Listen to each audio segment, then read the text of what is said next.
ஹல்லேலூயா, ஹல்லேலூயா. நம் கர்த்தர் நல்லவர். அவராலே செய்யக்கூடாத அதிசயமான காரியம் ஒன்றுமே இல்லை. ஹல்லேலூயா. எந்த நேரத்தில் இனி என்னால் முடியாது மனுஷர்கள் கைவிடுகிற நேரத்தில் தான் தேவனுடைய திவ்ய வல்லமை உங்களுடைய வாழ்க்கையில் செயல்படும். ஹல்லேலூயா, ஹல்லேலூயா. ஆகவே இன்றைக்கு அவரை பற்றி கொள்ளுங்க. நிச்சயமாகவே உங்களுடைய முகம் பிரகாசம் அடைய போகிறது. நீங்கள் வெட்கப்பட்டு போவதில்லை. ஆமென். இயேசுவின் நாமத்தினால மீண்டுமாக உங்கள் ஒவ்வொருவரையும் வாழ்த்துகிறேன். மாத்திரமல்ல, இணையதனத்தில் எங்களோடு கூட இந்த ஆராதனையில் இணைந்திருக்கிற ஒவ்வொரு தேவனுடைய பிள்ளைகளையும் இயேசுவின் நாமத்தினாலே உங்களை வாழ்த்துகிறோம். எங்களோடு இணைந்திருங்க. ஆண்டவர் உங்களை ஆசீர்வதிப்பார். தேவனுடைய வார்த்தையை கேளுங்கள். ஹல்லேலூயா. இப்போ தேவனுடைய வார்த்தையை நாம் தியானிக்கிற ஒரு நேரம். யாக்கோபு 1ஆம் அதிகாரம் 4ஆம் வசனத்தை நாம் திருப்பிக் கொள்வோம். இன்று காலை தியானத்திற்கு யாக்கோபு 1:4. நீங்கள் ஒன்றிலும் குறைவுள்ளவர்களாய் இராமல் பூரணராயும் நிறை உள்ளவர்களாயும் இருக்கும்படி பொறுமையானது பூரண கிரியை செய்ய கடவது. சங்கீதம் 34:10. சிங்கக்குட்டிகள் தாழ்ச்சி அடைந்து பட்டினியாயிருக்கும், கர்த்தரை தேடுகிறவர்களுக்கோ ஒரு நன்மையும் குறைவுபடாது. ஹல்லேலூயா. இந்த காலை வேளையிலும் நம்முடைய பரம தகப்பனுடைய ஒரு பிரதான ஆசை, விருப்பம், பிரியம் நம்முடைய வாழ்க்கையில் என்னவென்றால், ஒன்றிலும் நாம் குறைவுபடாதபடிக்கு எல்லாவற்றிலும் சம்பூர்ணமும் நிறைவுமாய் ஆசீர்வாதத்தை நாம் பெற்றுக்கொள்ள வேண்டும் என்பதுதான் தேவனுடைய சித்தமாயிருக்கிறது. ஹல்லேலூயா. ஒன்றிலும் குறைவுபடாதபடிக்கு, ஒரு நன்மையும் குறைவுபடாதபடிக்கு எல்லாவற்றிலும் நாம் நிறைவுள்ளவர்களாய் இருக்க வேண்டும், பரிபூர்ணமுள்ளவர்களாய் நாம் காணப்பட வேண்டும். ஒரு நன்மையும் குறைவுபடக்கூடாது என்பதுதான் அவருடைய சித்தம். அப்படி பூரணமாய் நம் ஆசீர்வாதத்தை பெற்றுக்கொள்ள வேண்டும் என்றால், இங்கே வேதம் சொல்லுகிறது, பொறுமையானது பூரண கிரியையை செய்ய கடவது. பொறுமை என்பது நம்முடைய வாழ்க்கையில தேவன் எதிர்பார்க்கிற ஒரு காரியம். அது நம்முடைய வாழ்க்கையில என்ன செய்யுமாம்? அது பரிபூரண ஆசீர்வாதத்தை குறைவின்றி நம்முடைய வாழ்க்கையில கொண்டு வர அது ஏதுவாய் இருக்கிறது. ஆகவே if we are to receive the best blessing from the Lord, நாம் என்ன செய்ய வேண்டுமா? இந்த பொறுமையை கையாள வேண்டும். இதை நம்முடைய வாழ்க்கையில செயல்படுத்தும் பொழுது கர்த்தருடைய உச்சிதமான நேர்த்தியான ஆசீர்வாதத்தை நிச்சயமாய் நாம் பெற்று நாம் மகிழ்ந்திருக்க முடியும். அதற்கு இந்த பொறுமை மிக மிக அவசியம். ஒரு விசை பாருங்க, ஒரு சிறு பையனுக்கு இந்த பேன்கேக் என்று சொல்லப்படுகிற அந்த பதார்த்தத்தின் மேலே ரொம்ப அவனுக்கு விருப்பம் உண்டு. இந்த பேன்கேக் என்றால் தட்டையாக இருக்கிற ஒரு அடையை போல இருக்கும். அதுனா அவனுக்கு ரொம்ப பிரியம். அவனுக்கு ஊரில் ஒரு நல்ல ஒரு ஆன்ட்டி ஒருவர்கள் இருக்கிறார்கள். அதை அவனுக்கு செய்து தருவார்கள். ஆகவே எப்பொழுது விடுமுறை வரும், எப்போ மே மாதம் வரும், அவங்க வீட்டுக்கு போவோன்னு காத்து கொண்டே இருப்பான். ஆகவே அங்கே சென்ற உடனே ஆன்ட்டியை பார்த்து, ஆன்ட்டி எனக்கு இந்த பேன்கேக் செய்து தருவீங்களே, அதை எனக்கு தயவுசெய்து கொஞ்சம் செய்து தாங்க என்று கேட்டான். உடனே அவர்களும், மகனே கவலைப்படாத, நான் உனக்கு செய்து தருகிறேன்னு சொல்லி நல்ல மாவை எடுத்து அதை நல்ல மென்மையாய் அதை சுத்தம் பண்ணி, மாத்திரமல்ல அதில் சர்க்கரை, அதில் பட்டர், இன்னும் மற்ற முட்டை என்னெல்லாம் போடணுமோ எல்லாவற்றையும் போட்டு அந்த மாவை நல்லா பிசைந்து அதோடு கூட ஒரு காரியத்தை, முக்கியமான காரியத்தை அதில் சேர்த்தார்களாம். அதுதான் ஈஸ்ட் என்று. இந்த ஈஸ்ட் என்று சொல்லும்போது மாவை புளிக்க பண்ணுகிறதற்காக அவர்கள் அதில் போடுவார்கள். ஆகவே இந்த ஈஸ்டையும் அதுக்குள்ளே போட்டு நல்ல மாவை பிசைஞ்சு, இந்த பிசைந்த மாவை எடுத்து ஒரு தனி அறையில் அமைதியாய் அதை வைத்து விட்டார்கள். இந்த சின்ன பையனுக்கு ஒன்றும் புரியலை. என்னடா அது, எல்லாம் பிசைஞ்சாங்க, உடனே சுட சுட நமக்கு கொடுப்பாங்களாக்கோன்னு பார்த்தா அதை எடுத்து உள்ள ஒரு அறையில் அப்படியே பத்திரமா வச்சுட்டாங்களே அப்படின்னு ஒரு பொறுமையின்றி அப்படியே அவன் அண்ணாந்து பார்த்தானாம் ஏக்கத்தோடு. அதை அறிந்த அவங்களுடைய ஆன்ட்டி என்ன சொன்னாங்களா, தம்பி பொறுமையாக காத்திருக்கணும்ப்பா, இந்த ஈஸ்ட் அந்த மாவின் இடத்துல தன்னுடைய கிரியையை செய்வதற்கு இடம் கொடுக்கணும். என்ன இடம் கொடுக்கணும்னு கேட்டால், அந்த மாவோடு அது கிரியை செய்து இந்த அளவு இருக்கிற மாவை புசு புசு புசு புசுன்னு பொங்க செய்து 2 மடங்கு ஒப்பி அது அழகாக நிறைவாய் வரும்போது அப்பொழுது அந்த பேன் கேக் நல்ல மென்மையும் மாத்திரமல்ல ரொம்ப ருசியாகவும் ரொம்ப சாஃப்டாகவும் இருக்கும். அதற்காக தான் இந்த ஈஸ்ட் போட்டு நாங்கள் காத்திருக்கிறோம் என்று. அப்போ தான் அந்த பையன் புரியுது. எவ்வளோ நேரம் ஆகும் ஆன்ட்டின்னு கேட்டால், ஒரு 2 மணி நேரம் ஆகும், 3 மணி நேரம் ஆகும். உடனே சொன்னான், அவ்வளோ நேரம்லாம் காத்திருக்க முடியாது, இப்போவே சுட்டு கொடுங்க அப்படின்னு. அப்போ அந்த ஆண்டி சொன்னாங்களாம், இப்போ சுட்டு கொடுத்தானா இந்த இந்த வீட்டுக்கு ஓடு இருக்கும் தெரியுமா, அந்த ஓடு அது எவ்வளோ கடினமாக இருக்குமோ அந்த மாதிரி கல் மாதிரி இருக்கும்பா, அது உன்னால் சாப்பிட முடியாது. ஆகவே இந்த ஈஸ்டானது தன்னுடைய பூரண கிரியையை இந்த மாவில் செய்யும்படி அதற்கு இடங்கொடு, அப்பொழுது பூரணமான ரொம்ப ருசியான நேர்த்தியான நிறைவான உனக்கு பிரியமான பேன்கேக் உனக்கு கிடைக்கும். இந்த பையனுக்கு என்ன செய்யணும்னு தெரியல, பொறுமையாக காத்திருந்தான். 2 மணி நேரம் 3 மணி நேரம் பார்த்தா அந்த ஈஸ்ட் அந்த மாவில் வேலை செய்து அப்படியே புஃப்னு அது பொங்கி இருக்கு. அதை அவங்க பிசைஞ்சு நல்ல தவால போட்டு அவனுக்கு கொடுத்தா அவ்வளவு ருசியா, மேலே நல்லா முறு முறு முறு முறு முறுன்னு, உள்ளே பார்த்தீங்கன்னா பஞ்சு போல் நல்ல சாஃப்ட்டு, இந்த பஞ்சு சாஃப்ட்டு இப்போ ஸ்பாஞ்சு கேக்கு மாதிரி உள்ளே புசு புசுன்னு இருக்குது. அதில் கொஞ்சம் நல்ல தேனை ஊற்றி அந்த குட்டி பையனுக்கு கொடுத்தாங்க பாருங்க, அவனுடைய ஆனந்தத்திற்கு அளவே இல்லை. அவ்வளோ மகிழ்ச்சியாய் அதை அவன் உட்கொண்டானான். எனக்கு பிரியமானவர்களே, அதே போல தான் நம்முடைய ஆண்டவரும் நம்மை பார்த்து என்ன சொல்லுகிறார் என்றால், பல நேரத்தில் நாம் பொறுமையை நாம் இழந்து போகிறோம், அவசரப்படுகிறோம், பதற்றப்படுகிறோம், கண்மூடித்தனமாய் சில காரியத்தை உடனடியாய் அப்பொழுதே எல்லாம் செய்து எல்லாவற்றையும் நிறைவேற்றிவிட வேண்டும் என்று நாம் துடிக்கிறோம். எனக்கு பிரியமானவர்களே, நம்மை பார்த்தவர் சொல்லுகிறார், உனக்கு பரிபூர்ணமான ஆசீர்வாதங்கள் எந்த குறையுமின்றி உனக்கு வர வேண்டும் என்றால், நிறைவானது உனக்கு கிடைக்க வேண்டும் என்றால், பொறுமையானது தன்னுடைய கிரியையை செய்வதற்கு நீ இடம் கொடு என்று. ஹல்லேலூயா.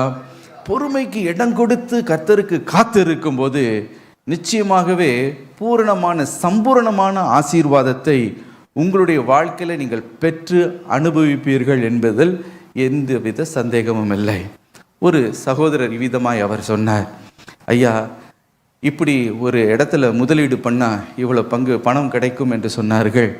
நான் அவசரப்பட்டு அது என்ன ஏது என்று கூட விசாரிக்காமல், என்னுடைய மனைவியோடு கலந்து ஆலோசிக்காமல் வேகமாய் மறைத்து என்னுடைய சேவிங்ஸ், என்னுடைய எல்லா பணத்தையும் நான் கொண்டு போய் என்ன செய்ய, என்னுடைய எல்லா ஏர்னிங்ஸையும் நான் இந்த நபர் இடத்துல நான் நம்பி கொடுத்தேன்.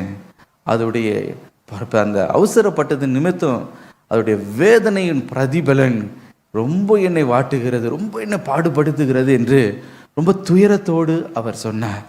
பிரியமானவர்களே, பல நேரத்தில் சில காரியங்களை பதட்டப்பட்டு சீக்கிரமாக சில காரியங்கள் நடக்கணும், உடனே நடந்து முடிந்து விட வேண்டும் என்று அவசரப்படுகிறதுனாலே கர்த்தர் நமக்கு ஆயத்தம் பண்ணி வைத்திருக்கிற அந்த பூர்ணமான நிறைவான ஒரு குறையுமின்றி ஆண்டவர் கொடுக்க வேண்டும் என்று இருக்கிற ஆசீர்வாதத்தை நாம் இழந்து விடுகிறோம். பாருங்க, ஒரு விசை ஒரு குடும்பத்தில் ஒரு அம்மாவுக்கு கொஞ்சம் நெஞ்சில் அவங்களுக்கு கொஞ்சம் வாய்வான்னு தெரியல, கொஞ்சம் ஒரு அழுத்தம் போல் இருந்தது. உடனே அவங்க பயந்துட்டாங்க, ஐயோ எனக்கு ஹார்ட் அட்டாக்காக இருக்கிறது போல் இருக்குது, நெஞ்சு வலிக்கிறது மாதிரி இருக்கே, உடனடியாக நம்முடைய மகளுக்கு கல்யாணம் பண்ணி வச்சிடணும், நான் கண்ணை மூடுறதுக்குள்ளே எப்படியாவது திருமணத்தை நான் பார்த்துடணும்னு அவங்களுக்கு ஒரே அவசரம். படிக்கட்டில் ஏறி வருவாங்க, கொஞ்சம் மூச்சு வாங்கும், அப்படியே சேரை போட்டு அங்கேயே உட்காந்துப்பாங்க. ஆனுவாங்க, ஐயோ சீக்கிரம் கல்யாணம் கட்டி வச்சிடணும் போல இருக்கு, நான் கண்ணை மூடுறதுக்குள்ளே எப்படியாவது இந்த கல்யாணத்தை பார்த்துடணும். இப்படியே சொல்லி சொல்லி சொல்லி என்னோடய கணவர் ஆர்ட்ட சொன்னாங்க, இந்த ஜூன் மாதத்துக்குள்ளே எப்படியாவது இந்த கல்யாணம் நடக்கணும், அதற்கு பிறகு நான் ஆண்டோடைய ராஜ்யத்திற்குள் நான் போகிறேன். இது வானத்திலிருந்து ஆண்டவர் அக்னி ரதத்தை அனுப்பி எலியாவை அப்படியே தூக்கிட்டு போகிற மாதிரி இந்த அம்மாவை தூக்கிட்டு போகிறதா இவங்களுக்கு ஒரு கற்பனை. ஆகவே சீக்கிரமாக ஜூன் மாதத்துக்குள்ளே முடிச்சிடணும் அப்படின்னா பாருங்கள், அந்த கணவரை எல்லாரும் சேர்ந்து அடித்து பிடிச்சி எங்கெங்கேயோ எல்லாம் சந்தும் பொந்தும் எல்லாம் தேடி பார்த்து எங்கேயோ இருந்து ஒருத்தனை பிடிச்சிட்டு வந்தாங்க. அவன் யார் ஏது அவனுடைய அவனை பற்றி அவனுடைய பேக்ரவுண்டை பற்றி குடும்பத்தை பற்றி எந்த விசாரணையுமே செய்யாமல் அவனை கூட்டி கொண்டு வந்து அவன் இந்த ஊழியத்தில் இருக்கிறானாக்கும், மாத்திரமல்ல அவங்க அம்மா அங்கங்கே ஊழியம் செய்கிறாங்களாக்கும். இவ்வளவு தான். இதை வைத்து வேக வேகமாக அவனை வைத்து இந்த திருமணத்தை செய்கிறதுக்கு எல்லா தீர்மானத்தையும் எடுத்துட்டாங்க. ஆண்டோட பாதத்தில் காத்தில்லை, ஜெபிக்கலை, தேவ மனிதருடைய ஆலோசனையை தேடலை, ஒன்றுமே இல்லாமல் என்னமோ ஜூன் மாதத்துக்கு பிறகு அடுத்த நாளே அவங்க பரலோக ராஜ்யத்துக்கு அப்படியே ஃப்ளைட் எடுத்து பிடிச்சி போகிற மாதிரி அன்னைக்கே வேக வேகமாக அவங்க சீக்கிரமாக அந்த ஜூன் மாதத்துக்குள்ளே அந்த கல்யாணத்தை நடத்தி முடிச்சிட்டாங்க. அதுக்கு பல மாதம் ஆச்சு. எந்த அக்னி ரதமும் வானத்துலேருந்து இறங்கலை. அவங்க நல்லா தான் இருந்தாங்க. ஆனால் என்ன, அவங்களுடைய மகளுடைய வாழ்க்கை பாலா போச்சு. அது வாழ்கிற ஒரு நரகமான ஒரு வாழ்க்கை. ரொம்ப வேதனை பற்றி ஒவ்வொரு வருஷமும் அவங்க வேதனைப்படுகிறதுக்கு அளவே இல்லை. இப்போ உண்மையிலேயே நெஞ்சை பிடிச்சிட்டு உட்காந்துக்கிட்டு இருக்கிறாங்க. காரணம் என்னென்னா வேற ஒன்றும் இல்லை, பொறுமையை இழந்து அவசரப்பட்டு உணர்ச்சி வசப்பட்டு சில காரியங்களை உடனே இப்போவே முடிச்சிடணும் அப்படின்னு தட்டால் புட்டாலும் சில காரியத்தை செய்கிறதுனால வருகிற வேதனைக்கு அளவே இல்லை. ஆகவே தான் ஆண்டவர் சொல்லுகிறார், பொறுமையானது தன்னுடைய கிரியையை செய்வதற்கு நீ இடங்கொடு, அப்பொழுது ஒரு நன்மையும் வாழ்க்கையில் குறைவுபடாது, எல்லாவற்றையும் சம்பூர்ணமும் பூரணமுமாய் நிறைவாய் நீ பெற்றுக்கொள்வாய் என்று. ஆம் பிரியமானவர்களே, ஒருவேளை இன்றைக்கு உள்ள நொந்து நீங்கள் போய் வந்திருக்கலாம். எவ்வளவு காலம் இந்த குறிப்பிட்ட காரியத்திற்காக நான் ஜெபித்து கொண்டு இருப்பது, இன்னும் எவ்வளவு காலம் இந்த ஆசீர்வாதத்திற்காக நான் காத்து கொண்டு இருப்பது, எவ்வளவு காலம் என்னுடைய பிள்ளையுடைய திருமண காரியம் இப்படி தடைப்பட்டு கொண்டே இருக்கும் என்று உள்ளத்தின் ஆழத்தில் ஒரு துயரத்தோடு நீங்கள் காணப்படலாம். எப்பொழுதுதான் கர்த்தர் எனக்கு நீதி நியாயத்தை என்னுடைய கண்கள் காணும்படி அவர் செய்ய போகிறார், நான் இந்த அழுகையின் பள்ளத்தாக்கின் வழியாய் நான் போய்கொண்டு இருக்கிறேனே, இன்னும் எவ்வளவு காலம் இந்த போராட்டத்தை நான் சந்தித்து கொண்டு இருப்பது, எவ்வளவு நாள் இதை சகிப்பது என்று பல கேள்விகளோடு இருதயத்தில் நொந்து போய் ஒருவேளை பொறுமையையும் இழந்து முறுமுறுத்து கொண்டு ஒருவேளை நீங்கள் அமர்ந்து கொண்டு இருக்கலாம்.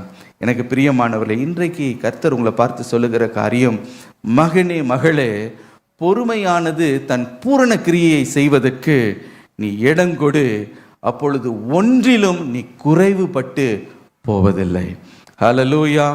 அதன் காலத்தில் தேவன் எல்லாவற்றையும் சகலவற்றையும் அவர் நேர்த்தியாய் செய்து முடிக்கிறவர். ஆகவே இன்றைக்கு சோர்ந்து போய் கர்த்தர் எனக்கு செய்ய மாட்டார், இந்த நன்மையான காரியத்தை நான் காண மாட்டேன் என்று உங்களுடைய நம்பிக்கையை விசுவாசத்தை தளர விட்டு விடாதீங்க. இன்றைக்கு ஆண்டவரை பிடித்து கொள்ளுங்க. நான் நன்மையானவைகளை நான் காண்பேன். ஹல்லேலூயா. கர்த்தர் எனக்காக ஆயத்தமாக்கி வைத்திருக்கிறவைகளை என்னுடைய கண்கள் காணும். நான் உச்சிதமான ஆசீர்வாதத்தை பெற்றுக்கொள்வேன், வாழ்க்கையில் மகிழ்ந்திருப்பேன். கர்த்தர் எனக்கு பூரணமான ஆசீர்வாதத்தை காணும்படி செய்வார் என்று இன்றைக்கு விசுவாசிங்க. நிச்சயமாய் நீங்கள் கெட்டு போக போவதில்லை. ஹல்லேலூயா.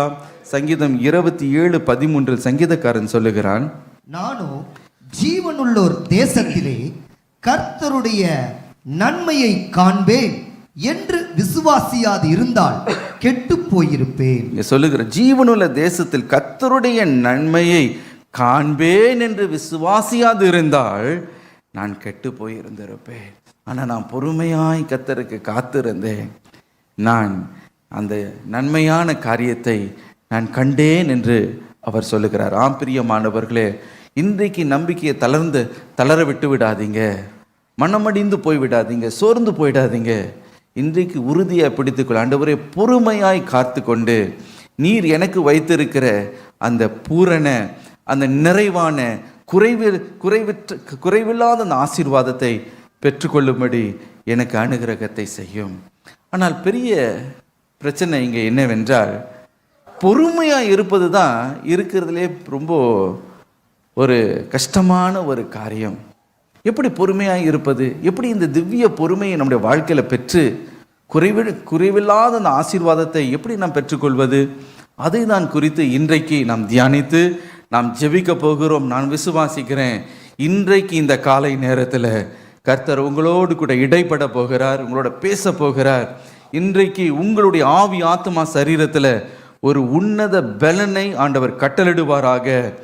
நிச்சயமாகவே நீங்கள் விசுவாசத்தை செயல்படுத்தி ஆசீர்வாதத்தை பெற்றுக்கொள்ளும்படி அவர் உங்களுக்கு கிருபையை தருவாராக. முதலாவதாக, எப்படி இந்த நீடிய பொறுமையை, இந்த திவ்ய பொறுமையை நாம் பெற்றுக்கொள்வது?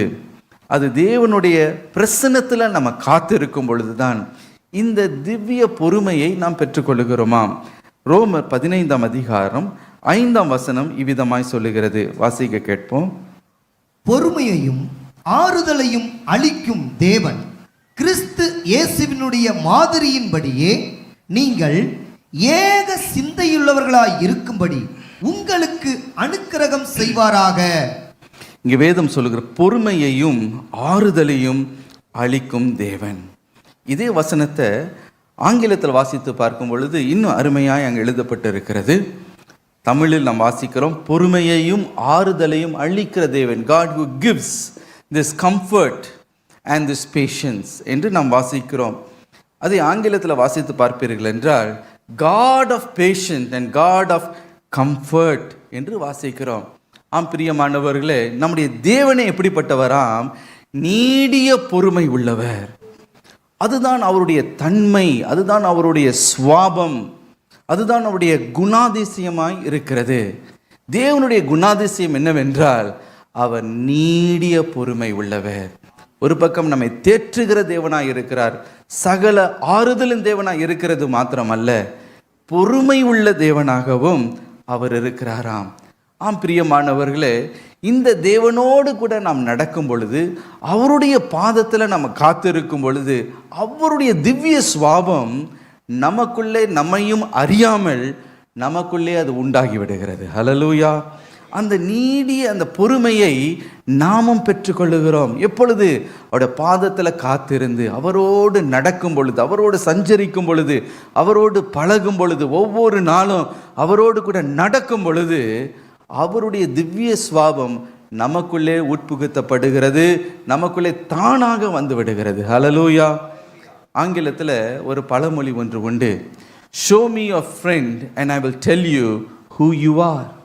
உன்னுடைய நண்பனை எனக்கு நீ காண்பி, நீ யார் என்பதை நான் உனக்கு சொல்லுகிறேன். அப்படி என்றால் நம்ம யாரோடு நெருங்கி பழகிறோமோ, யாரோடு கூட நம்ம சஞ்சரிக்கிறோமோ, யாரோடு கூட நம்ம பழகுகிறோமோ, அவர்களுடைய குணாதிசயம், அவர்களுடைய அந்த தன்மை நமக்குள்ளே நம்மை தானாக நம்மை பாதிக்கிறது, நம்மை அறியாமல் பாதிக்கிறது. அவருடைய வழிகளை, அவர்களுடைய சுவாபங்களை நாமும் கற்றுக்கொள்ளுகிறோம். ஆகவே தான் எனக்கு பிரியமானவர்களே, நம்ம யாரோடு பழகிறோமோ அது மிக மிக முக்கியமானது. வேதத்திலிருந்து ஒரு உதாரணத்தை சொல்லுகிறேன், கவனியுங்கள். நீதிமொழிகள் 22ஆம் அதிகாரம் 24, 25 வசனத்தை வாசிப்போம்.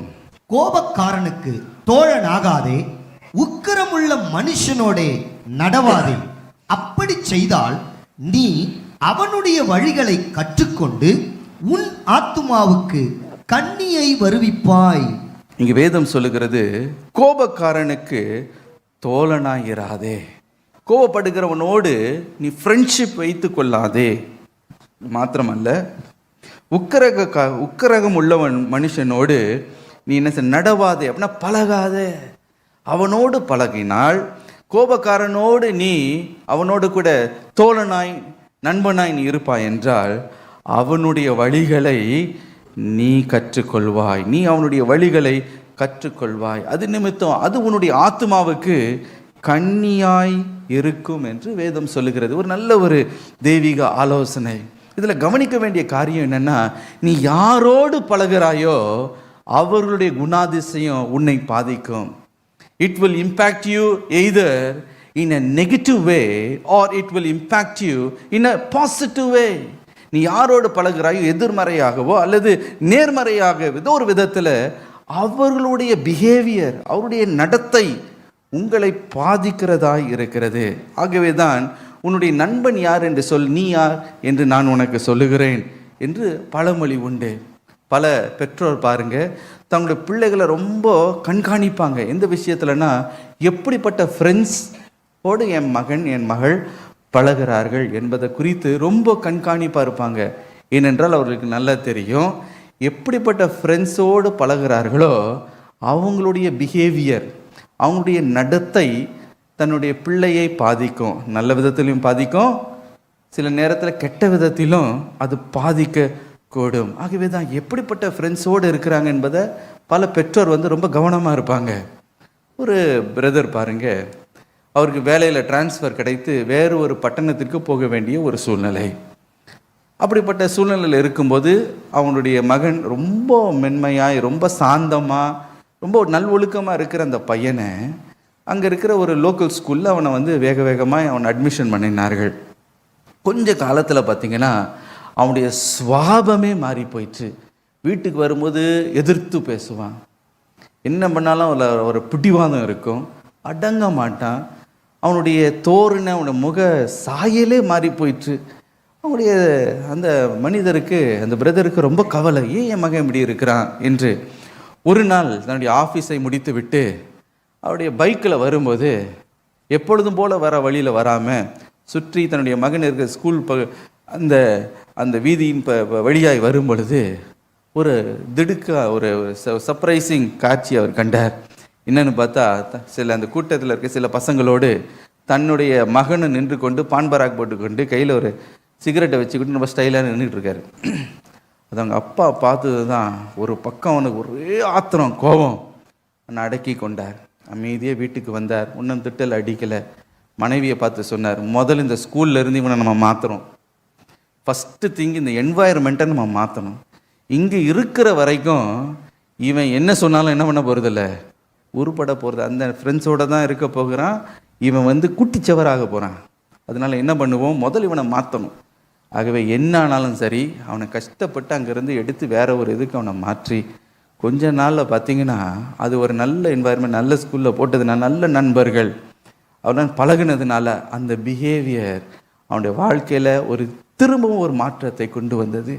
பாருங்கள், உலக வாழ்க்கையிலே யாரோடு நம்ம பழகுகிறோமோ அவர்களுடைய தன்மை, அவருடைய குணாதிசயம் நம்மை பாதிக்கிறது, நமக்குள்ளே வருகிறது போல, நம்மையும் அறியாமல் அவருடைய சில பழக்க வழக்கங்களை நாம் கற்றுக்கொள்கிறது போல, நாம் தேவனோடு கூட சஞ்சரிக்கும் பொழுது, தேவனோடு நாம் நடக்கும் பொழுது, அவரை நம்முடைய நண்பனாய் வைத்து கொள்ளும் பொழுது, ஒவ்வொரு நாளும் அவரோடு பழகும் பொழுது, அவரோடு காத்து இருக்கும் பொழுது, அவருடைய திவ்ய சுவாபமாகிய இந்த நீடிய பொறுமை என்ற சுவாபம் நம்மையும் அறியாமல் நமக்குள்ளே வந்து விடுகிறது. ஹல்லேலூயா. நம்மை மாற்றிக்கொள்ளவே முடியாது. we cannot change ourselves in any way, in any manner. என்னதான் நம்ம போராடினால் நம்முடைய குணத்தை நம்ம மாற்ற முடியாது. ஆனால் நாம் யாரோடு பழகுகிறோமோ, தேவனோடு கூட காத்து இருக்கும் அவருடைய திவ்ய சுவாபம் நமக்குள்ளே வருகிறது. ஹல்லேலூயா.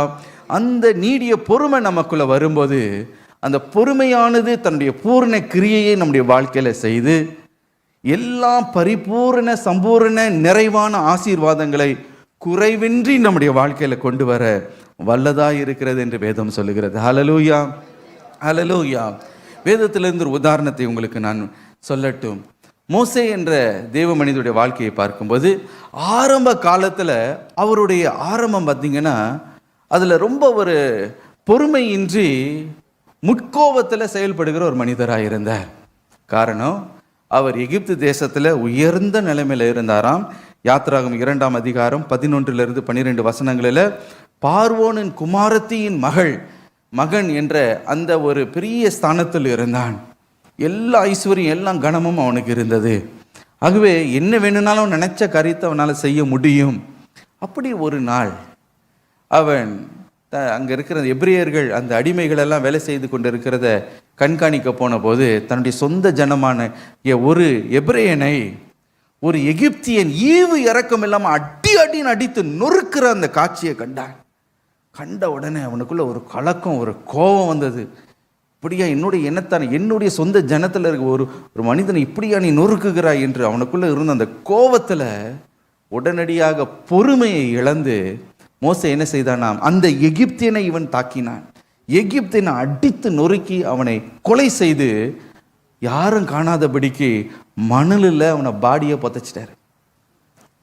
புதைச்சிட்டு யாருக்கும் தெரியாதுன்னு நினைத்து கொண்டு இருந்தார் மோசே. ஆனால் என்ன நடந்தது பாருங்க, எகிப்தியர்களுக்கு எப்படியோ செய்தி போய்விட்டது, இந்த மோசே தான் கொலை செய்தான் என்று. இப்போ மோசையை கைது செய்யும்படி ஒரு சூழ்நிலை வந்தபோது பாருங்க, மோசே பயந்து கலங்கி, ஐயோ தன்னுடைய உயிருக்கு என்னாகுமோ ஆபத்தாகுமோன்னு பயந்து தன்னுடைய பொறுமை இழந்து செய்த ஒரு கிரியைக்குரிய பலனை அனுபவிக்க வேண்டியதாயிற்று. வனாந்திரத்துக்கு ஓட வேண்டியதாயிற்று, மீதியான் தேசத்துக்கு ஓட வேண்டியதாயிற்று. 40 வருஷம் பாருங்க, வனாந்திர வாழ்க்கை, நோக்கமற்ற ஒரு வாழ்க்கை, அலைந்து திரிகிற ஒரு வாழ்க்கை. ஆனால் இப்படிப்பட்ட மோசையை தேவன் எப்படி மாற்றினாராம், உலகத்தில் உள்ள சகல மனிதர்களிலும் மிக சாந்தமும் பொறுமையான ஒரு மனிதனாய் அவரை மாற்றினார். எப்படி இந்த ஒரு பெரிய மறுரூபம் உண்டாயிற்று என்று நீங்கள் பார்ப்பீர்கள் என்றால், யாத்திராகமம் 33:11 சொல்லுகிறது போல, மோசே அந்த வனாந்திரத்தில் இருந்த நாட்களில் அந்த 40 வருஷம் முச்செடி அக்னியாய் தேவன் அவனுக்கு தரிசனமான அந்த நாள் முதல் அவன் தேவனோடு பழக தொடங்கினான். எகிப்தியரோடு பழகின பொழுது மூர்க்க கோபியாய் அவன் இருந்தான், முட்கோபியாய் அவன் இருந்தான். ஆனால் தேவனோடு அவன் பழக பழக வேதம் சொல்லுகிறது, மோசே தேவனோடு கூட ஒரு நண்பன் பழகுவதை போல பழகினானா. ஒவ்வொரு நாளும் அவரோடு நடந்து, ஒவ்வொரு நாளும் அவரோடு கூட சஞ்சரித்து, அவரோடு கூட பேசி நடக்கும் பொழுது தன்னையும் அறியாமல் தேவனுடைய அந்த திவ்ய சுவாபம் இந்த மோசேக்குள்ளே தானாய் உண்டாயிற்று. ஹல்லேலூயா. அதனுடைய தாக்கம் என்ன? என்னாகும் 12ஆம் அதிகாரம் 3ஆம் வசனம் என்ன சொல்லுகிறது? மோசேயானவன் பூமியில் உள்ள சகல மனிதரிலும் மிகுந்த சாந்த குணமுள்ளவனாய் இருந்தான். ஹல்லேலூயா. மோசேயானவன் பூமியில் உள்ள சகல மனிதர்களிலும் சாந்த குணமுள்ளவனாய் இருந்தான். இது எப்படி ஆச்சுன்னு கேட்டீங்கன்னா, ஒரே ஒரு காரணம், show me your friend, I will tell you who you are. உன் நண்பனை நீ காண்பி, நான் சொல்லுகிறேன் நீ யார் என்று. அவர் யார் இடத்துல நட்பை வைத்து கொண்டார்? இயேசுவோடு கூட, தேவாதி தேவனோடு கூட நட்பு வைத்ததுனால அவருடைய திவ்ய சுபாவம் மோசேக்குள்ளே எப்போ வந்ததுன்னே தெரியலை. ஹல்லேலூயா. அவர் பாருங்க, பூமியில் உள்ள சகல மனிதர்களிலும், எகிப்தில் ஒருவேளை அவரை பற்றி கேட்டிருந்தா, அவரா எங்க கோபம் வந்ததுன்னா அட்டி வெளுத்துருவாருங்க. என்ன செய்கிறாருன்னே அவருக்கு தெரியாது, முகம்லாம் மாறிடும், அப்படியே கண்ணுலாம் ரெட் ஆயிரும்வாங்க. அவர் பேச்சுற பேச்சே வேற மாதிரி ஆயிரும், தோரணையே மாறிடும். ஆனால் அப்படிப்பட்ட மோசே எப்படி ஆயிட்டாரு பாருங்க, பூமியில் உள்ள சகல மனிதர்களிலும் மிகுந்த சாந்த குணமுள்ளவனாய். எப்படி? தேவனோடு கூட சஞ்சரித்ததுனால.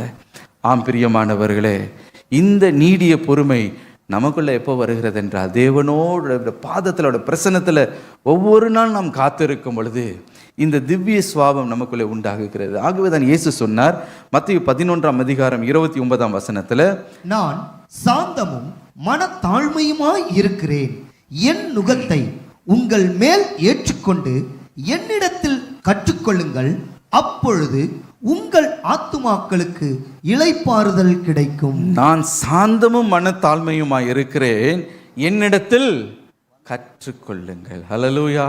இயேசுவோடு பழகுனீங்கன்னா அந்த திவ்ய சுவாபமாகிய நீடிய பொறுமையை நீங்கள் தெரியாமலே, உங்களை அறியாமலே நீங்கள் கற்றுக்கொள்வீங்க. இன்றைக்கி ஒரு அட்டம் பிடிக்கலாம், இன்றைக்கி ஒத்த காலம் நிற்கலாம், நான் பிடிச்ச முயலுக்கு 3 காலம் தான் நிற்கிற ஆளாக இருக்கலாம், வீட்டையே தலைகளாக்குற ஆளாக இருக்கலாம்.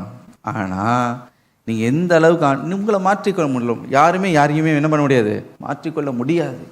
ஆனால் என்றைக்கு அவரோடு கூட பழகிறோமோ அவருடைய பிஹேவியர், தேவாதி தேவனுடைய சுவாபம், அவருடைய நடக்கை, அவருடைய குணாதிசயத்தை நீங்கள் கற்றுக்கொள்வீர்கள். ஹல்லேலூயா.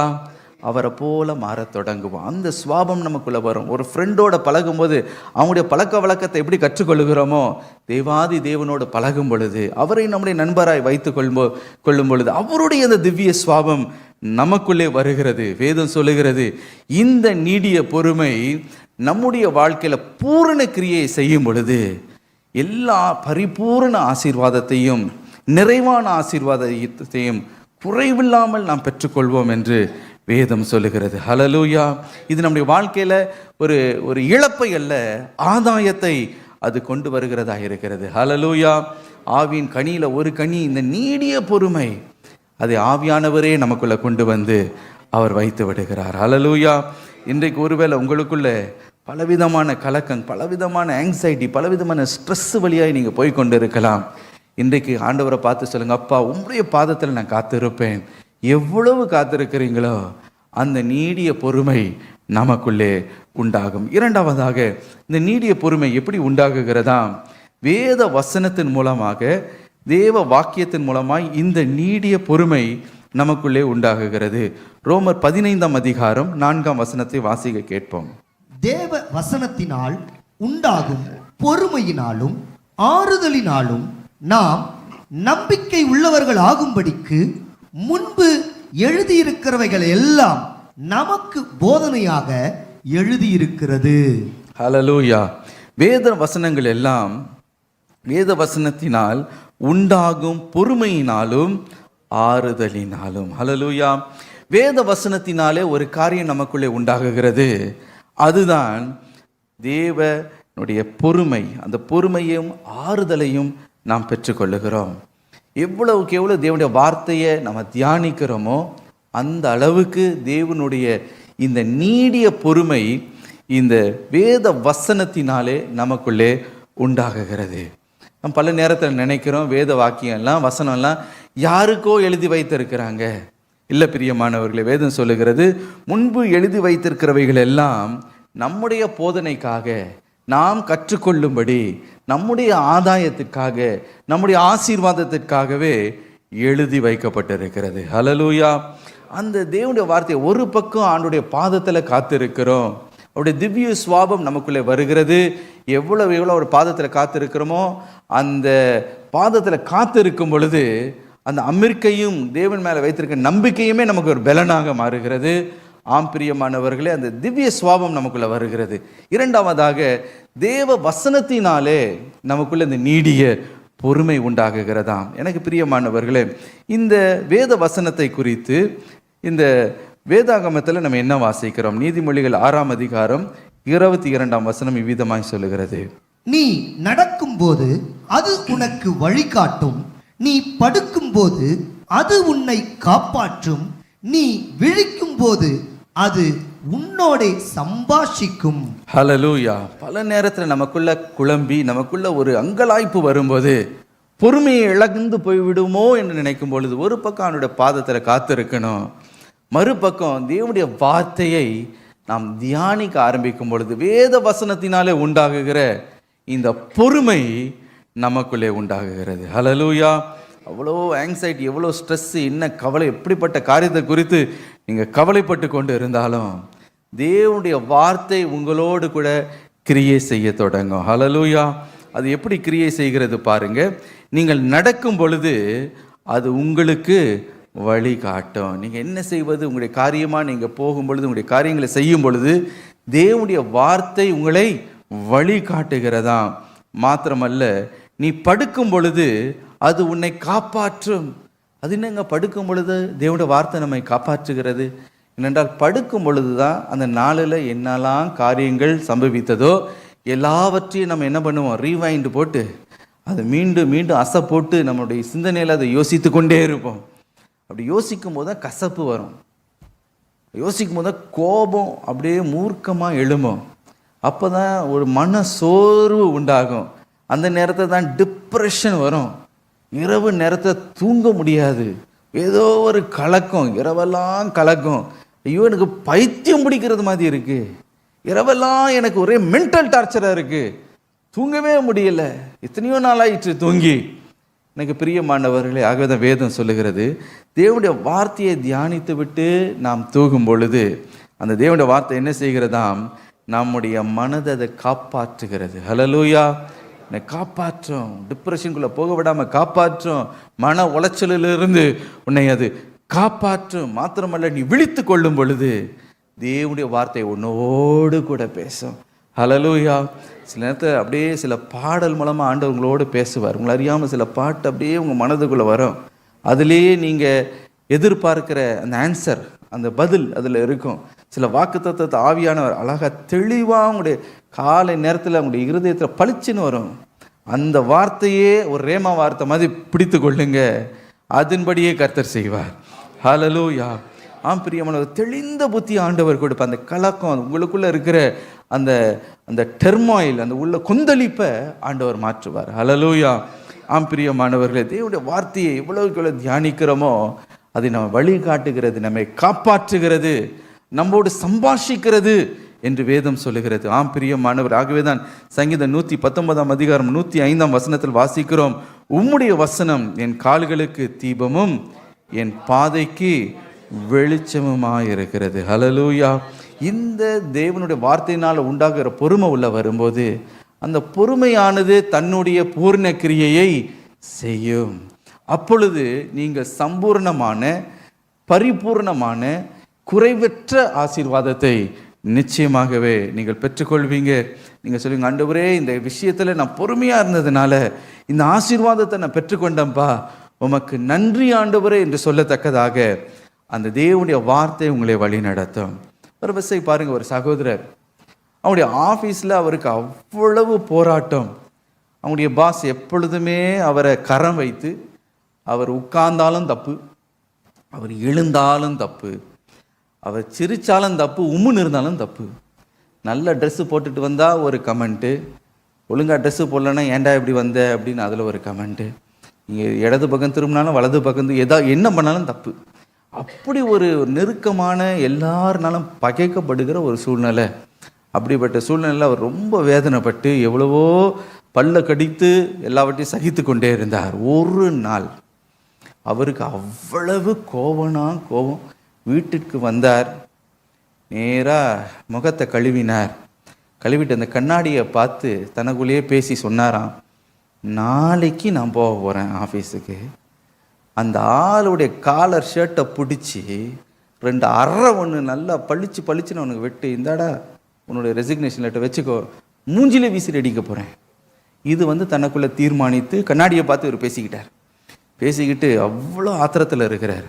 இப்படிப்பட்ட நேரத்தில் அன்றைக்கு அவர் ஜெபித்து விட்டு எப்பொழுது போல கடமைக்கு வேதத்தை வாசித்து விட்டு அவர் நித்திரைக்கு போகும்போது ஆண்டவர் தெளிவாய் அவரோடு பேசினாராம், மகனே, உனக்கு நன்மை உண்டாயிருக்கும்படி பொறுமையாயிரு, நான் காரியத்தை நான் பார்த்துக்கொள்வேன், நீ பொறுமையாயிரு.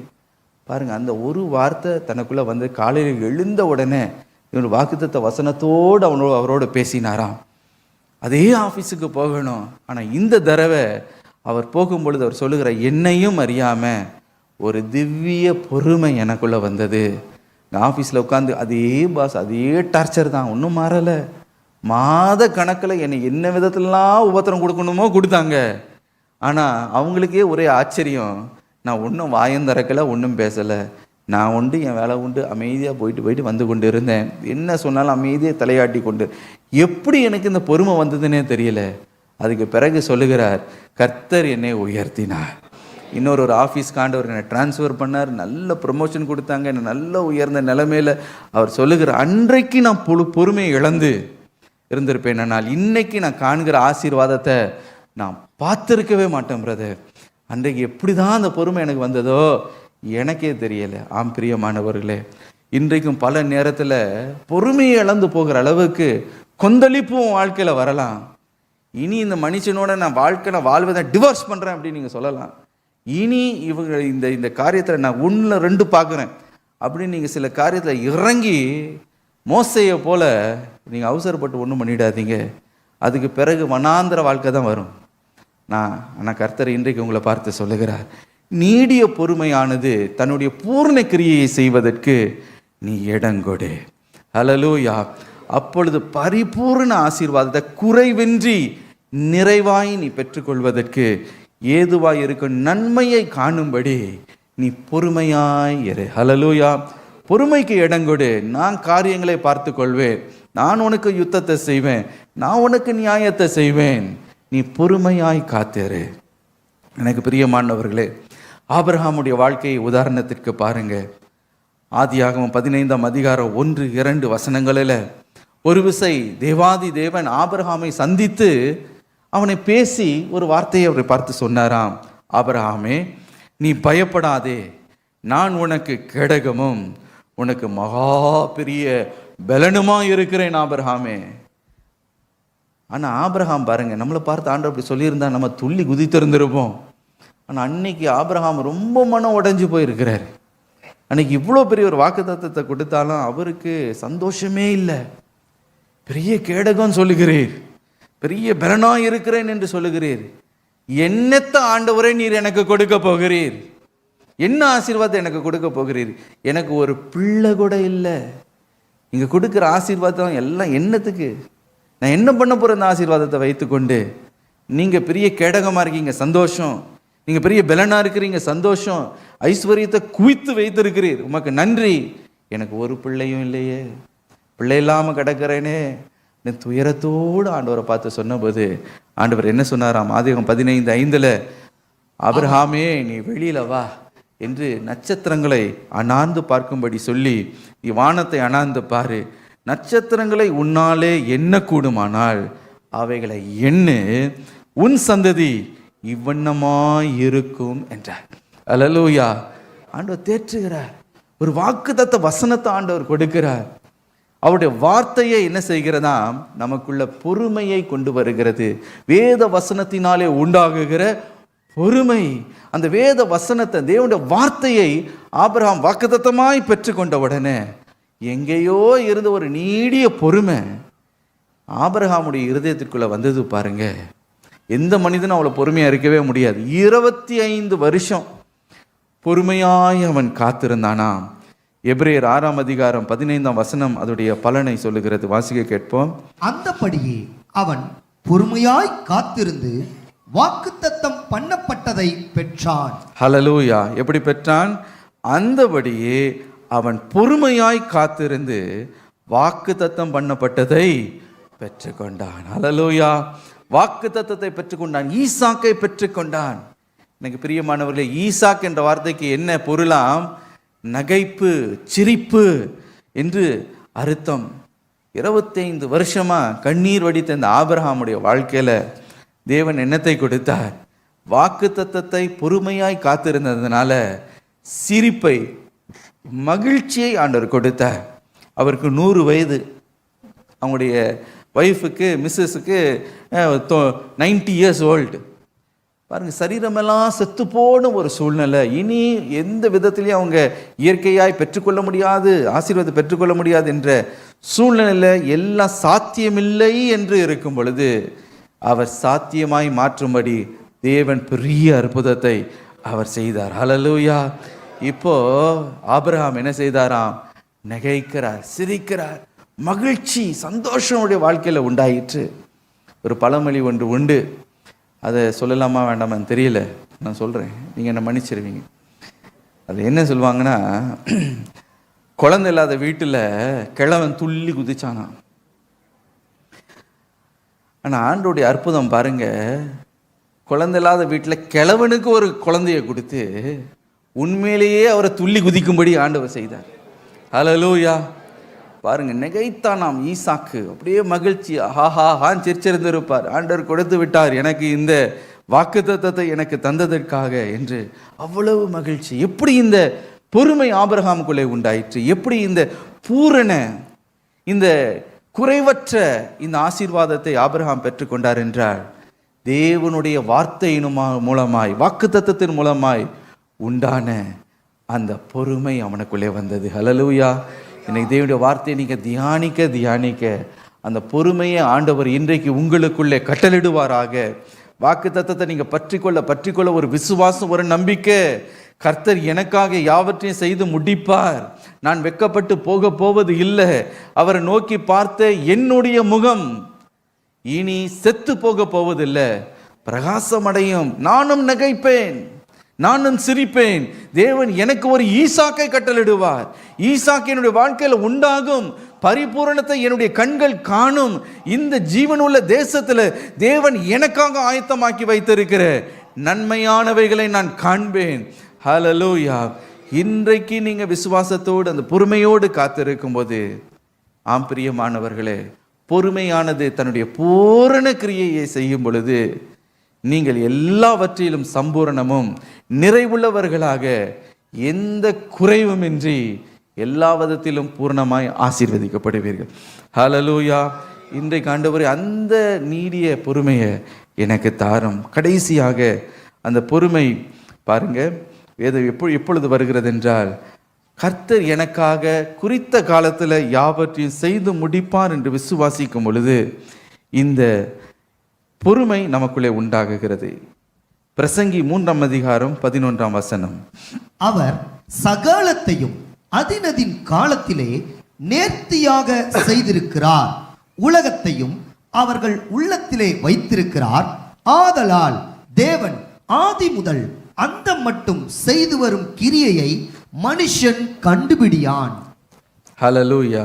சகலத்தையும் அதின் காலத்தில் நேர்த்தியாய் செய்கிறவர். ஆங்கிலத்தில் he makes everything beautiful in its time. எல்லாவற்றையும் அழகாக என் வாழ்க்கையில் அந்த குறித்த நேரத்தில் கர்த்தர் எனக்காக செய்து முடிப்பார். he has made everything beautiful in its time. ஆம் பிரியமான கர்த்தர் எல்லாவற்றுக்கும் ஒரு குறித்த நேரத்தை வைத்திருக்கிறார். எதற்காக? எல்லாவற்றையும் நேர்த்தியாய் அழகாக நம்முடைய வாழ்க்கையில செய்யும்படி. அந்த காலம் வரும் மட்டும் நாம் பொறுமையாய் காத்திருக்க வேண்டுமா? அபக்குக் 2:3 சொல்லுகிறது, குறித்த காலத்திற்கென்று தரிசனம் இன்னும் வைக்கப்பட்டு இருக்கிறது. ஹல்லேலூயா. குறித்த காலத்தில் அது நிறைவேறும், அது பொய் சொல்லாது, அது அப்படியே நிறைவேறும் என்று வேதம் சொல்லுகிறது போல, குறித்த காலத்தில் தேவன் சில காரியத்தை உங்களுடைய வாழ்க்கையில் நிறைவேற்ற வேண்டும் என்று அவர் காத்து கொண்டிருக்கிறார். ஆகவே தான் யோபு எவ்வளவோ போராட்டம், எவ்வளவோ பிரச்சனை வந்தாலும் அவர் ஒரு காரியத்தை சொன்னார். யோபு 23:14 எனக்கு குறித்ததை அவர் நிறைவேற்றி முடிப்பார். ஹல்லேலூயா. இப்பொழுது இருக்கிற பாடு, இப்படி இருக்கிற சூழ்நிலை, இப்படி இருக்கிற பின்னடைவு, இப்பொழுது இருக்கிற அந்த டிலே, இதெல்லாம் நினைச்சு நான் கலங்க போவதில்லை. எனக்கு குறித்ததை அவர் நிறைவேற்றுவார். ஹல்லேலூயா. எல்லாவற்றையும் சகலவற்றையும் அதன் காலத்தில் நேர்த்தியாக எனக்கு செய்து முடிப்பார். இந்த விசுவாசம் நமக்குள்ள வரும்போது, ஆம் பிரியமானவர்களே, நமக்குள்ள ஒரு பொறுமை வருகிறது. ஹல்லேலூயா. எங்கள் அப்பா எனக்காக எல்லாம் கரெக்டாக செய்து முடிப்பார், அது வரைக்கும் நான் காத்திருப்பேன். அவசரப்பட்டு நானா முந்திரி கொட்டை மாதிரி எதையும் ஒரு செய்து விட்டு கடைசியில் நான் புலம்பிக் கொண்டு இருக்க போவதில்லை. கர்த்தர் எனக்காக யாவற்றையும் செய்து முடிப்பார். ஹல்லேலூயா. அந்த நேரம் வரும் பொழுது பாருங்க, அவருடைய தீர்மானித்த நேரம். ஆண்டவர் பாருங்க எல்லாவற்றையும் அதுக்கு ஒரு நேரத்தை வைத்திருக்கிறார். குறித்த நேரத்தில் தான் தன்னுடைய குமாரனை பூமிக்கு அவர் அனுப்பினார். இரட்சகராய் அவர் அனுப்பி எல்லாம் குறித்த காலத்தில் அவர் செய்கிற தேவன். அந்த குறித்த காலம் நம்முடைய வாழ்க்கையில் வரும்போது வாசல்கள் நீங்கள் திறக்கப்படுகிறதை நீங்கள் காண்பீர்கள். இதுவரைக்கும் வராத தருணங்கள் உங்களை தேடி வருகிறத காண்பீங்க. மனுஷர் தயவு உங்களுக்கு உண்டாகுகிறத பார்ப்பீங்க. சரியான நேரத்தில் சரியான நபர்களை உடைய வாழ்க்கையில் கொண்டு வந்து உங்களுக்கு ஒத்தாசையாக இருக்கும்படி தேவன் மனிதர்களுடைய தயவை உங்களுடைய வாழ்க்கையில் கொண்டு வருவார். ஹல்லேலூயா. இதெல்லாம் முடியாது, இது சாத்தியம் இல்லைன்னு நினைச்சீங்களோ, அந்த காரியத்தில் ஆண்டவர் அற்புதத்தை செய்வார். உங்களுடைய இருதயம் மகிழ்ச்சியாக சந்தோஷத்தோட பூரித்து அதிசயிக்கும்படி கர்த்தர் காரியங்களை உங்களுடைய வாழ்க்கையில செய்வார். ஹல்லேலூயா. நீங்க சொல்லுங்க, இது எப்படி நடந்ததுன்னே எனக்கு தெரியல. பல என்னுடைய வாழ்க்கையில நான் எப்படி இது நடந்தது, எப்படி ஆண்டவர் இதை நிறைவேற்றினார், ஆச்சரியமா இருக்கிறது என்று பிரமிக்கத்தக்கதாக கர்த்தர் கிரியைகளை செய்வார். காரணம் என்னன்னா, அவருடைய சித்தத்தின் மையத்திலும் அவருடைய நேரத்தில் நான் இருக்கிறபடினால அந்த காரியத்தை என்னுடைய வாழ்க்கையில் ஆண்டவர் செய்கிறார். ஹல்லேலூயா. உங்களுடைய அப்படியே செய்வார். அந்த நேரத்தில் அந்த காலத்தில் அவருடைய சித்தத்தின்படி நீங்கள் இருக்கும்போது எல்லாம் வழிவாசல உங்களுக்கு திறக்கப்படுகிறத நீங்கள் நினைச்சு கூட பார்க்காத மேன்மையான ஆசீர்வாதங்களை உங்கள் வழியாய் தேவன் கொண்டு வருகிறதை கண்டு ஆச்சரியப்படுவீர்கள். ஹல்லேலூயா. சகலவற்றையும் அழகாக உங்களுக்காக அவர் செய்து முடிப்பார். நான் பல நேரத்தில் இருதயத்தில் நொந்து போய் நம்ம என்ன சொல்லுகிறோம், எம்மட்டும் கர்த்தாவே நான் பொறுமையாக இருக்கிறது. How long should I wait, how long should I endure என்று நமக்குள்ள நம்ம கொந்தளித்து கொண்டு இருக்கிறோம். நீங்கள் வெளிப்படுத்தின விசேஷம் 6ஆம் அதிகாரம் 9 - 10 வசனங்களை வாசித்து பார்க்கும்போது தேவனுடைய சிங்காசனத்தின் அந்த பலிபீடத்துக்கு கீழே சில ஆத்துமாக்கள் இருக்கிறதாம். இந்த ஆத்துமாக்களுடைய கூக்குரலின் சத்தம் என்னன்னா, எம்மட்டும் கர்த்தாவே நீர் பொறுமையாய் இருப்பீர், எப்பொழுது எங்களுக்கு நீர் நியாயம் செய்ய போகிறீர் என்று அனுதினமும் அவைகள் கதறி கொண்டு இருக்கிறதா. ஒருவேளை அப்படி நீங்கள் கதறி கொண்டு இருக்கலாம். கர்த்தர் சொல்லுகிறார், ஏற்ற காலத்தில் எல்லாவற்றையும் உனக்கு நான் நிறைவேற்றி முடிப்பேன். ஹல்லேலூயா, ஹல்லேலூயா. ஆகவே இன்னைக்கு நீங்கள் சோர்ந்து போயிடாதீங்க. சொல்லுங்க, God will make everything beautiful in my life. சொல்லுங்க, God will make everything beautiful. எல்லாவற்றையும் நேர்த்தியாய் என் வாழ்க்கையில் செய்து முடிப்பார். ஹல்லேலூயா. உங்களுக்குன்னு ஒரு டைமர் போட்டு வச்சிருக்கிறார் பாருங்க. என்னுடைய மனைவி நல்லா கேக்கு செய்வாங்க. ஆகவே நான் தான் எடுபிடிக்காரன். கிச்சனில் எல்லாத்தையும் கலந்து எடு அதை எடுக்கிறேன், எல்லாம் செய்வேன். இப்போ எல்லாம் கலந்து இழந்து எல்லாம் பண்ணி கடைசியில் மிக்ஸ் பண்ணி அதை என்ன பண்ணுவாங்கன்னா, அந்த அவனை திறந்து உள்ளே வச்சு 180 டிகிரி செல்சியஸ் கட கட கட கட கட அந்த டயலை திருப்பிட்டு, அது அடுத்தது டைமர்னு ஒரு டயல் இருக்கும், அதை கரன்னு திருப்பி நேராக 30 நிமிஷம் அப்படி வைப்பாங்க. வச்ச உடனே பார்த்தீங்கன்னா கட கட கட கட கட கட கட கட கட கட கட டைமர் ஓட ஆரம்பிச்சிடும். 30 நிமிஷம் வரைக்கும் அந்த கேக்கு அப்படியே உள்ளார அப்படியே என்ன ஆகிட்டு இருக்கோம், வெந்து கொண்டு இருக்கும். இப்போ நம்ம அவசரப்பட்டு ஏன்னா 30 நிமிஷமா, ஒரு 15 நிமிஷம் போதாதா அப்படின்னு டபக்குன்னு திறந்து எடுத்து பார்த்தீங்கன்னா வெளியிலலாம் நல்லா ப்ரௌனாக இருக்கும், உள்ளே கொல கொல கொலான்னு இருக்கும் வேகாமல். ஆகவே என்ன பண்ணணும்னா உள்ளே வச்சிடணும் அமைதியாக பொறுமையாக. அந்த 30 நிமிஷம் அந்த டைமர் செட் பண்ணிட்டாங்கன்னா காத்து இருக்கணும். அந்த 30 நிமிஷம் முடிஞ்ச பிறகு டிங்குன்னு ஒரு பெல் அடிக்கும். அப்படின்னு என்ன அர்த்தம், ஆயத்தமாயிடுச்சுன்னு அர்த்தம். அப்போ அந்த டிங்குன்னு பல்லு சத்தம் நாக்கு ஊற ஆரம்பிச்சிடும். நீங்கள் திறந்து பார்த்தீங்கன்னா அப்படியே வாசனை, ஐயோ அது வெட்டுனா அவ்வளோ சாஃப்டாக அருமையாக இருக்கும் கேக். அந்த மாதிரி ஆண்டவர் உங்களுக்கு ஒரு அவன் வச்சிருக்கிறார். எங்கனாவது பரலோகத்தில் இருக்குது, உங்களுக்காக கிரு கிரு கிரு கிரு கிரு கிரு கிருன்னு ஒரு டைம் ஓடிக்கிட்டு இருக்கு. அவசரப்பட்டு திறக்காதீங்க, அவசரப்பட்டு ஒன்றும் பண்ணாதீங்க. பொறுமையானது தன்னுடைய கிரியையை செய்யும்படி இடங்கொடுங்க. எல்லாவற்றையும் நேர்த்தியாய் சம்பூர்ணமாய் நிறைவுள்ளதாய் ஒரு குறைவுமின்றி உங்களுடைய பரமபிதா உங்களுக்கு கொடுக்க ஆயத்தமாக இருக்கிறார். ஹல்லேலூயா. நன்மையான எந்த ஈவம், பூர்ணமான எந்த வரமும் பரலோகத்தில் உண்டாகி ஜோதிகளின் பிதாவின் இடத்துலேருந்து இறங்கி வரும். அவருடைய குறித்த நேரத்தில் இறங்கி வந்தே ஆகும். இன்றைக்கு சோர்ந்து போய் உங்களுடைய விசுவாசத்தை தளர்ந்து விட்டு விடாதீங்க. உனக்காக ஆண்டவர் நன்மையானவைகளை ஆயத்தமாக்கி வைத்திருக்கிறார். ஹல்லேலூயா. சங்கீதம் 40ஆம் அதிகாரம் 1ஆம் வசனத்தில், கர்த்தருக்கு பொறுமையுடனே காத்திருந்தேன், அவர் என்னிடமாய் சாய்ந்து என் கூப்பிடுதலை கேட்டார். ஹல்லேலூயா. உன்னுடைய கூப்பிடுதலை ஆண்டவர் கேட்டு இருக்கிறார். நிச்சயமாய் உங்களுக்கு பதில் உண்டு. ஆகவே வேதம் சொல்லுகிற, நீ ஒன்றிலும் குறைவுள்ளவனாயிராமல் பரிபூர்ணராயும் நிறைவுள்ளவர்களாயும் இருக்கும்படி பொறுமையானது பூரண கிரியையை செய்ய கடவது. ஹல்லேலூயா. அப்படியே இருக்கிற இடத்துல நம்ம யாவரும் எழுப்பி நிற்போமா?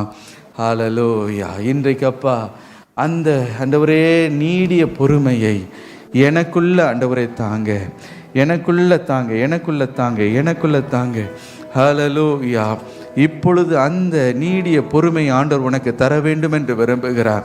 சகலவற்றையும் நேர்த்தியாய் அழகாக உன் வாழ்க்கையில் நிறைவேற்றி முடிப்பார். இன்றைக்கு ஒருவேளை எம்மட்டும் கர்த்தாவே, இன்னும் எவ்வளவு நாளாண்டவரை நான் பொறுமையாக இருக்கிறது, எப்பொழுது எனக்கு சுகத்தை தரப்போறீங்க, எப்பொழுது இந்த கடன் பிரச்சனை, எப்பொழுது எப்பொழுது இந்த அவமானம் மாறப்போகிறது. ஹல்லேலூயா. ஏற்ற காலத்தை ஆண்டவர் ஆயத்தம் பண்ணி வைத்திருக்கிறார். ஹல்லேலூயா. ஓ இஸ்ரவேல் ஜனங்கள் அடிமை தனத்தில் கர்த்தரை நோக்கி கூக்குரலிட்டார்களாம். கர்த்தர் ஏற்ற சமயத்தில் மோசையை அனுப்பி அவளை விடுவித்தது போல இன்றைக்கும் ஒரு விடுதலை ஆண்டவர் கட்டளிடும்படி அவர் தீர்மானித்து வைத்திருக்கிறார். ஆகவே இன்றைக்கு நீங்கள் ஸ்தோத்திரிங்க, அவரை நம்புங்க, இயேசுவை நம்புங்க.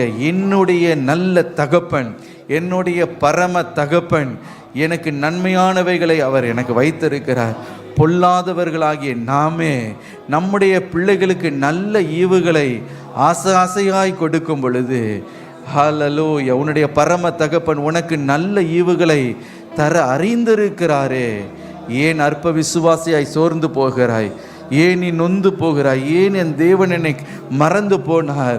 என்னுடைய அழுகையின் புலம்பலின் சத்தம் அவருடைய சந்நிதியில் கேட்கப்படவில்லை என்று ஏன் உனக்குள்ளே நீ முறுமுறுத்து கொண்டு இருக்கிறாய்? அவரை பார்த்து சொல்லுங்க, நீங்க எல்லாவற்றையும் எனக்கு நேர்த்தியா செய்து முடிக்கிறவர் ஐயா. உம்மை நம்புற ஆண்டவரே.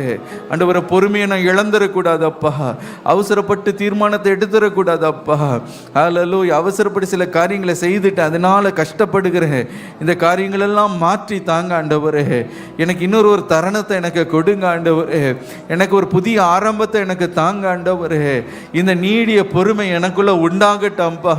ஹல்லேலூயா, உம்மோடு நான் காத்து இருக்கட்டும், உம்மோடு நடக்கட்டும். மோசே உம்மோடு நடந்தான், அவனுடைய சுவாபமே மாறி போயிற்று. பூமியில் உள்ள சகல ஜனங்களிலும் அவனை போல சாந்தமுள்ள மனிதன் ஒருவனும் இல்லை என்ற வார்த்தையின்படி ஆண்டவரே, என்னை ஆண்டவரே அப்படியாய் மாற்றுங்கப்பா. உடைய பாதத்தில் காத்திருக்கிறம்பா. உம்முடைய திவ்ய குணாதிசயம், உண்மை, உம்முடைய தன்மைகள், உம்முடைய சுவாபங்கள் எனக்குள்ள ஆண்டவர் உட்புகத்தப்படட்டும் ஆண்டவர், எனக்குள்ளாக உண்டாவதாக. ஹல்லேலூயா, அந்த நீடிய பொறுமை எனக்கு தாங்க ஆண்டவரே. ஹல்லேலூயா, நீடிய பொறுமையின் தேவனே, எனக்குள்ள அந்த நீடிய பொறுமையை தாங்கப்பா. ஹல்லேலூயா, ஆண்டவரை சகிக்கிற அந்த தன்மை எனக்கு தாங்க. நீர் எனக்கு வைத்திருக்கிற அந்த பரிபூரண ஆசீர்வாதத்தை குறைவின்றி ஆண்டவரை நிறைவுள்ளதாய் நான் பெற்றுக்கொள்ளணும். அறக்குறையா பெற்றுக்கொள்ளக்கூடாது ஆண்டவரே. 50% அல்ல, 75% அல்ல, நிறைவாய் நான் பெற்றுக்கொள்ளணும்பா. ஆண்டவரே, பொறுமையானது தன்னுடைய கிரியை செய்வதற்கு நான் இடம் கொடுக்கிறேன் ஆவியானவரே. இந்த ஆவியின் கனியை எனக்குள்ள தாங்க. வேத வசனத்தினால உண்டாகுகிற ஆண்டவரே இந்த பொறுமை எனக்குள்ள உண்டாகட்டும் அப்பா. ஹல்லேலூயா, அதனால நான் ஆறுதல் படைவேனாக. அதனால எனக்குள்ள ஒரு பொறுமை உண்டாகட்டும், அதற்குள்ள எனக்குள்ள சாந்தம் உண்டாகட்டும் அப்பா. கேளுங்க, ஹல்லேலூயா, எல்லாவற்றையும் சகலவற்றையும் நன்மைக்கு ஏதுவாய் கர்த்தர் மாற்றுவார். இந்த ஜீவனுள்ள தேசத்துல உனக்காக ஆயத்தமாக்கி வைத்திருக்கிற நன்மையான காரியங்களை நீ நிச்சயமாய் காண போகிறாய். ஹல்லேலூயா, ஹல்லேலூயா. அவர் எல்லாவற்றையும் அழகாய் செய்து முடிக்கிறவர். ஒரு அருமையான ஒரு ஆங்கில பாடல் ஒன்று உண்டு. அவர் எல்லாவற்றையும் அதன் காலத்தில் அழகாய் செய்து முடிக்கிறவர். Hallelujah. In His time, in His time, He makes all things beautiful. In His time, Lord, please show me every day as you're teaching me your way, that you do just what you say in your time. Look at the Lord and say, in His time,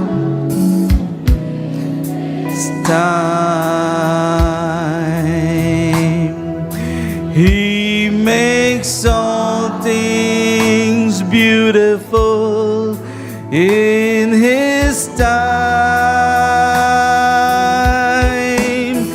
Lord, please show me every day as you teaching me your way, that you do just what you say in your time, Lord, in His time, oh, in His time, you make all beautiful. You make all things beautiful in your time. Lord, my life to you I bring. May each song I have to sing be to you a lovely thing in your time. One more time. Lift your hands. In your time, my heavenly Father. In your time. Oh, time, Lord, you make all things. In your time, Lord, please show me every day as you're teaching me your way, that you do just what you say in your time. One more time. As you do me every day, as you're teaching me your way, that you do just what you say in your time. One more time.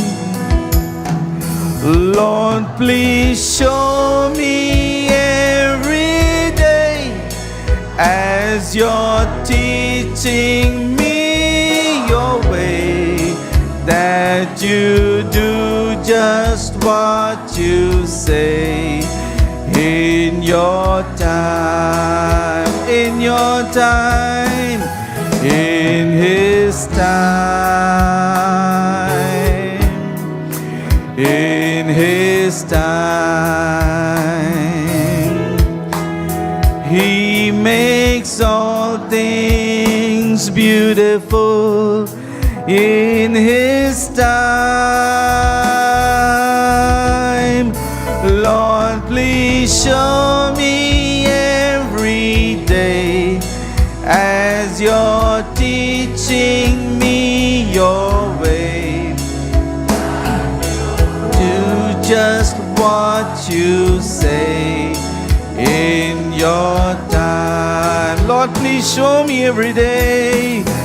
Lord, please show me every day as you're teaching me your way, that you do just what you say in your time. Lord, please show me every day as you're teaching me your way, that you do just what you say in your time. Oh, Lord, please show me every day as you're teaching me your way, as do just what you say in your time.